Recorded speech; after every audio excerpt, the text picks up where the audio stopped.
Ketua kelas siapkan. Siap, Prof. Berdoa mulai.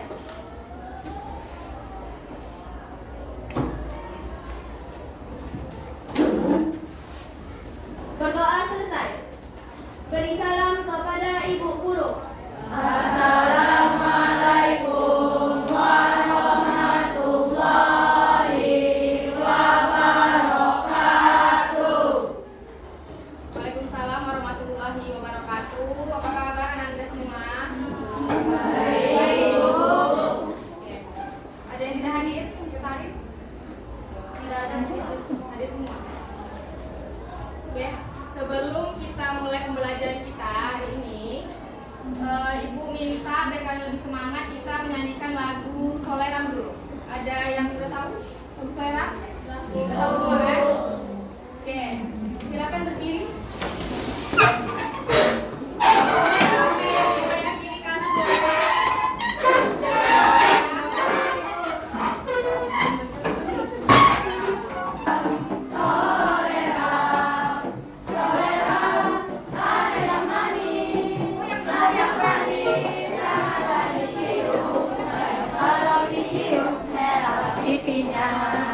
Anak manis janganlah dicium.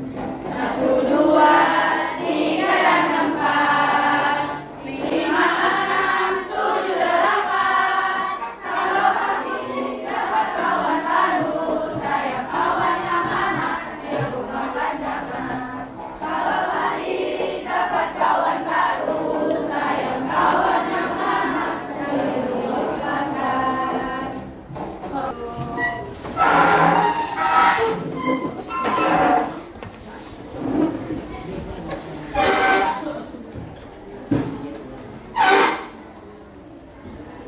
Oke, pada siang hari ini kita akan membahas tentang penyajian data.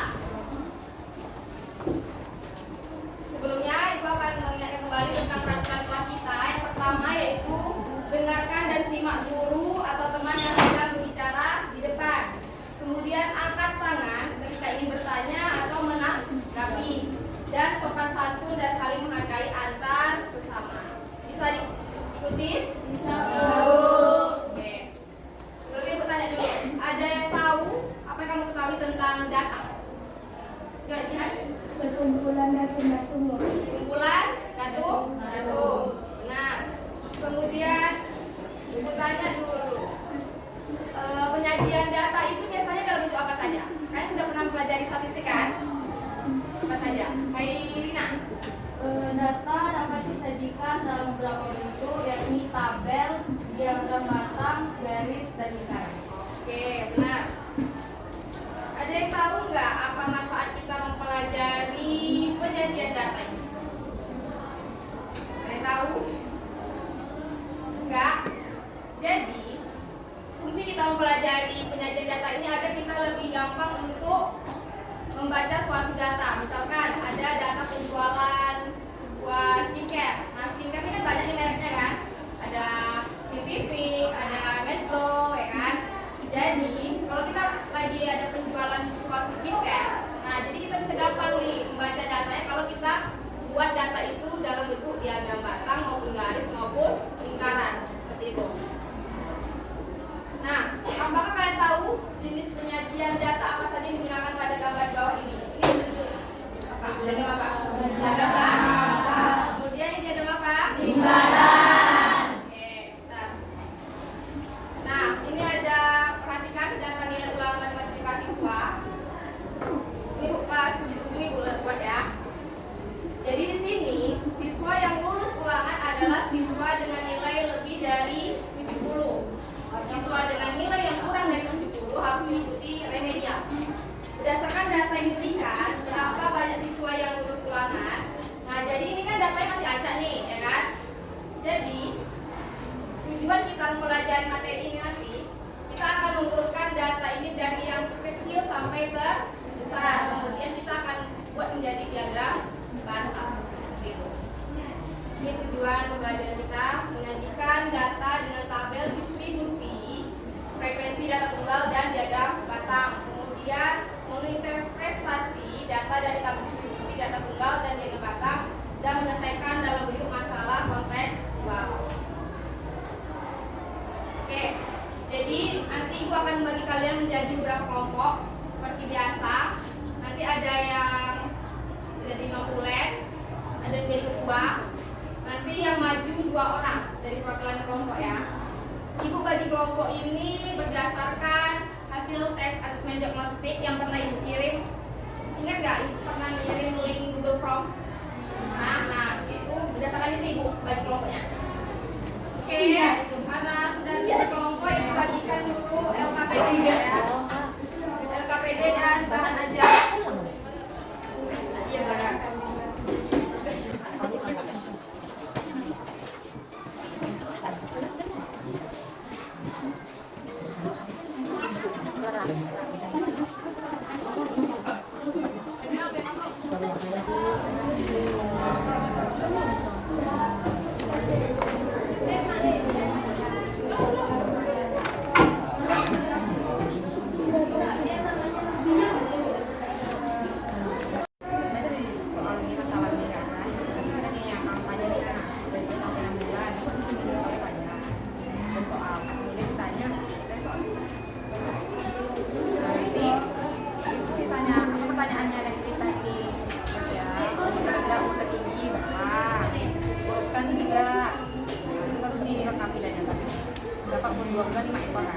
Umur berapa lagi?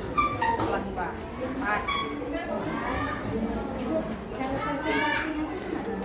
Itu biasa. 2 orang. Gantian. Jadi 2 yang presentasikan.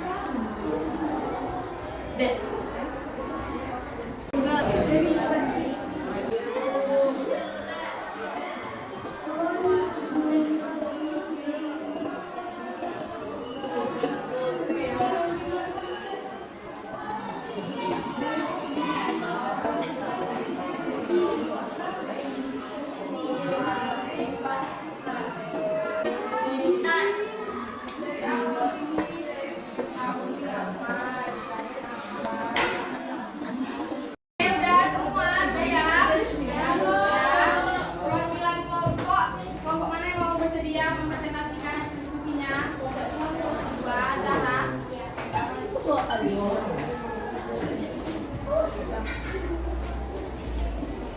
Kelompok lain ada papan tulis. Putar bangkunya.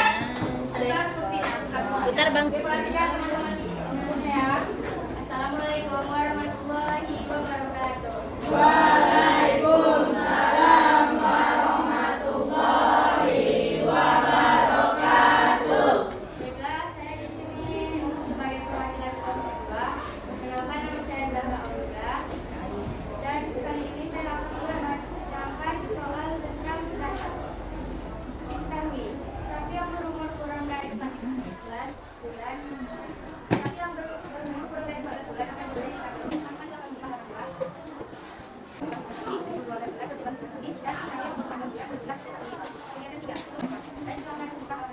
sama semuanya banyak. Sama Bu. Bukan ya, jawabannya sama nggak dengan yang disampaikan Zahra? Sama Bu. Berdasarkan tabel distribusi dan liter sebagaimana yang belum diberikan. Jadi makanya 30 liter sampai 60 liter adalah 30 liter sekali. Baik, sama semua. Sama Bu.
7.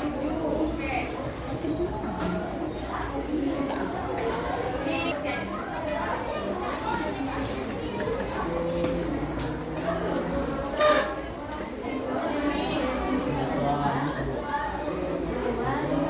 Dalam melakukan ini, kita dapat menyajikan data dalam bentuk tabel, distribusi frekuensi data tunggal, dan diagram batang dengan melakukan karakter tersebut.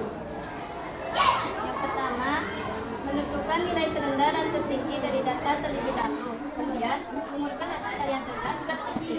Ketiga, menentukan frekuensi masing-masing data. Keempat, kita pun dapat menyajikan data dalam bentuk tabel distribusi frekuensi data tunggal. Dan kita pun dapat menyajikan data dalam bentuk diagram batang. Itulah yang dapat saya tunjukkan dari pembelajaran ini. Oke. Nah, jadi terima kasih. Jadi kesimpulannya untuk membuat penyajian data, langkah-langkahnya itu yang pertama kita menentukan nilai terendah dan tertinggi. Kemudian kita urutkan.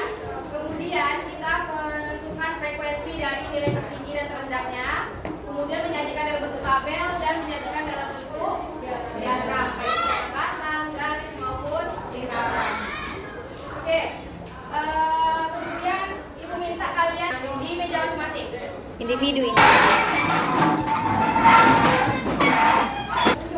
Apakah sudah paham? Sudah paham tentang diskusi kita hari ini? Oke, karena sudah paham, ibu ada tes informasi karena kalian kerjakan cuma satu soal. Kemudian di belakang